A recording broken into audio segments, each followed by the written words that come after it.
সকাল সকাল সবাই মিলে ছাদে এসেছি, ফুল ফ্যামিলি আমরা ছাদে এসেছি। আজকে কাজ করতে হবে অনেক।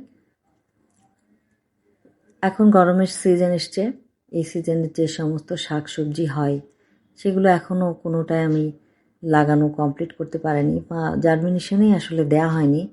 তো সেটা চিন্তা করছি যে আসলে কি কি দিব। তো এগুলো করতে গেলে তো আমার মাটি রেডি করতে হবে, তো মাটিটা আমার আসলে প্রস্তুত নাই। সেই মাটিটা আজকে আমি প্রস্তুত করার জন্য ছাদে এসেছি, আমরা সবাই মিলে কাজ করব। এই মাটিতে আমি কি কি মেশালাম আমি আমার নেক্সট ভিডিওতে সেটা দেখতে পাবেন আপনারা। আপনারা আমাদেরকে পরামর্শ দিবেন যে আমরা কি কি গাছ লাগালে ভালো হবে, কোন কোন ভ্যারাইটির গাছ লাগালে ছাদে ভালো হয়। আমার আগে ছাদে অনেক কিছু ছিল, এখন যদিও আমি নতুন করে আবার বাগান শুরু করলাম। সবাই আমাকে পরামর্শ দিবেন। ধন্যবাদ। আল্লাহ হাফেজ।